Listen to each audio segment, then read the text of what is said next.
Manchester United telah kalah 3 kali dari 4 pertandingan grup Liga Champions, dan kekalahan dari Galatasaray akan membuat mereka tersingkir dari kompetisi. Erik ten Hag bersikeras bahwa nasib pada akhirnya akan berpihak pada Manchester United, meski mengalami kekalahan ke-9 musim ini.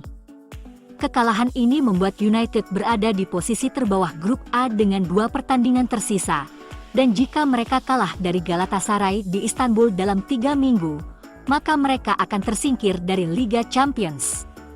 United tampil luar biasa hingga Marcus Rashford dikeluarkan dari lapangan pada menit ke-42 di Stadion Parken. MU kembali unggul dengan 10 pemain melalui penalti Bruno Fernandes di babak kedua.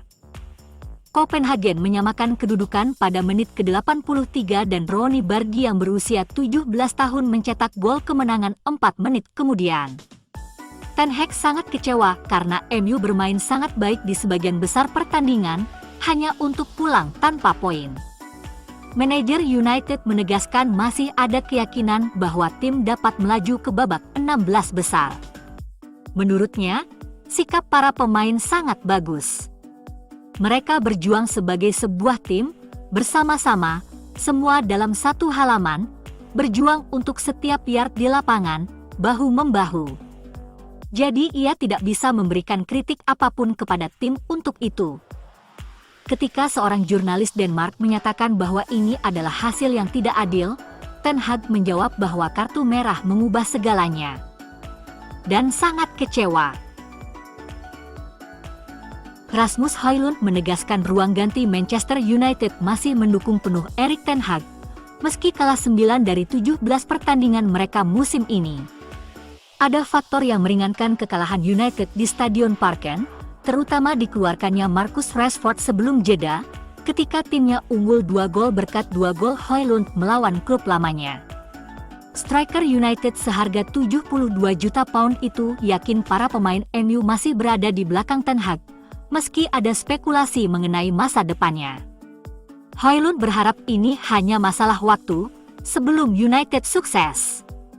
2 gol Højlund menambah jumlah golnya menjadi 5 untuk United sejak didatangkan dari Atalanta pada musim panas.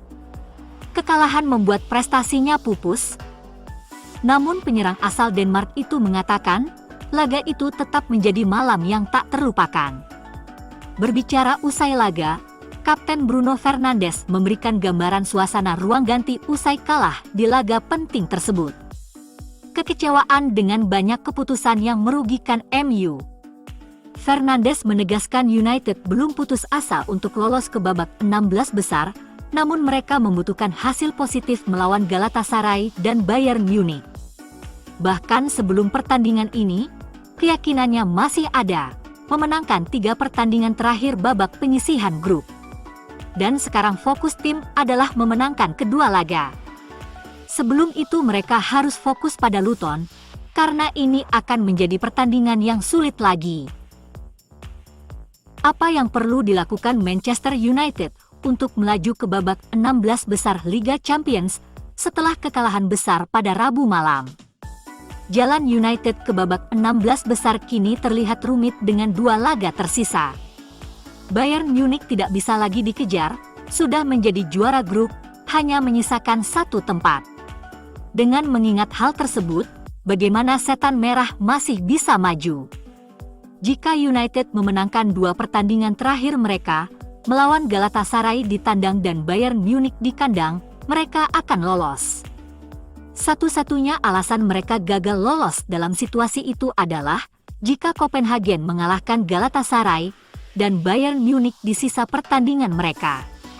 Jika Setan Merah mengalahkan Galatasaray dan bermain imbang dengan Bayern Munich, mereka mengharuskan Copenhagen kalah melawan Bayern Munich dan bermain imbang dengan Galatasaray di hari terakhir. Dalam situasi tersebut, jika Galatasaray berhasil mengalahkan Copenhagen di pertandingan terakhir, rekor head-to-head akan turun. Jika United bermain imbang dengan Galatasaray dan mengalahkan Bayern Munich, skenario serupa harus terjadi. Namun karena rekor head-to-head, tidak ada hasil lain selain hasil imbang antara Galatasaray dan Copenhagen yang cukup. Itu karena 4 poin akan membuat United mengumpulkan 7 poin, total yang bisa dicapai Copenhagen dan Galatasaray, keduanya dengan rekor head-to-head yang lebih baik daripada United, hanya dengan 1 kemenangan. Jika United kalah dari Galatasaray, kampanye Liga Champions mereka akan berakhir dengan 1 pertandingan tersisa. Jika mereka mengalahkan Galatasaray dan kalah dari Bayern Munich, sekali lagi, mereka membutuhkan Copenhagen untuk kalah dari Bayern, dan juara Denmark bermain imbang dengan Galatasaray di pertandingan terakhir. Itu akan membuat Copenhagen dan Galatasaray mengumpulkan 5 poin, sedangkan United 6 poin. 3 poin adalah jumlah minimum yang bisa diperoleh pasukan Ten Hag dengan peluang untuk maju.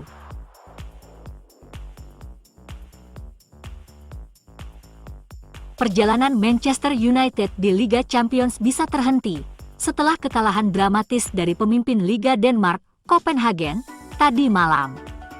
Cedera yang dialami Jonny Evans juga menambah sakit kepala Erik ten Hag karena krisis cedera pertahanannya kembali memburuk. Kembalinya Raphael Varane dari cedera adalah waktu yang tepat, karena pemain Prancis itu menggantikan Evans dan sekarang tampak siap untuk masuk ke tim utama. Evans tertatih-tatih pada menit ke-16 pertandingan tadi malam karena dugaan cedera hamstring dan harus absen 1 periode. Bermain di pertandingan Liga Champions pertamanya dalam 1 dekade, bek tengah ini berhenti sejak awal setelah memulai pertandingan keempatnya dalam 6 pertandingan. Mungkin yang lebih mengkhawatirkan bagi Ten Hag adalah banyaknya cedera hamstring yang diderita United musim ini. Dengan cedera yang berulang, mungkin ada perubahan dalam metode pelatihan yang dapat menurunkan risiko penderitaan lebih lanjut karena jumlah skuad United yang sedikit. Keunggulan 2 gol MU gagal dipertahankan setelah VAR salah menilai insiden Rashford. Kartu merah sang penyerang membuat MU kalah. Legenda Liverpool, Jamie Carragher, adalah salah satu dari banyak orang yang menyerukan agar VAR dihapus setelah malam kontroversi lainnya di Liga Champions dan untuk Manchester United. Manchester United sedang mengejar bek Monaco, Henderson, sebagai solusi atas keraguan yang terus berlanjut mengenai situasi bek kanan. Meskipun terjadi drama pengambil alihan klub, Setan Merah mungkin memutuskan untuk memberi lampu hijau pada kepindahan pemain muda Brasil tersebut. Situs 90 Minutes menyatakan bahwa manajemen United tidak senang dengan opsi 2 bek sayap kanan mereka. Disinilah Henderson mungkin muncul. Bintang yang menjanjikan ini dilihat oleh beberapa orang sebagai bek kanan muda terbaik di Eropa.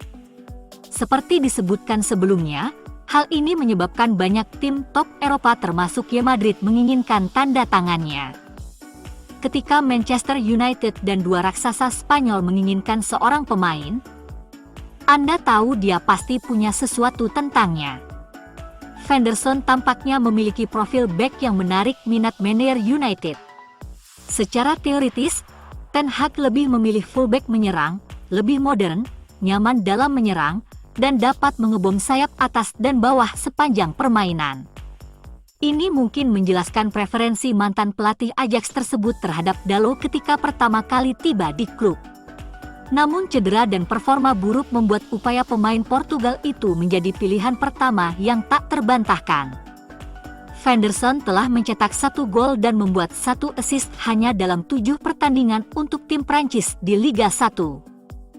Pemain asal Brasil itu juga mencatatkan total 5 assist sebagai bek kanan starter Monaco pada musim 2022-2023. Yang terpenting, dia juga bermain 39 kali untuk tim Prancis, membuktikan bahwa dia mampu menangani menit bermain di usia yang begitu muda. Pemain muda ini telah mendapatkan penghargaan atas awal karirnya yang menjanjikan dengan bermain 2 kali di tim nasional Brasil. Kemungkinan kedatangan Paul Mitchell sebagai direktur olahraga, dan jika Sir Jim Ratcliffe mengambil alih urusan sepak bola di United, bisa menjadi alasan mengapa laporan transfer ini muncul kembali.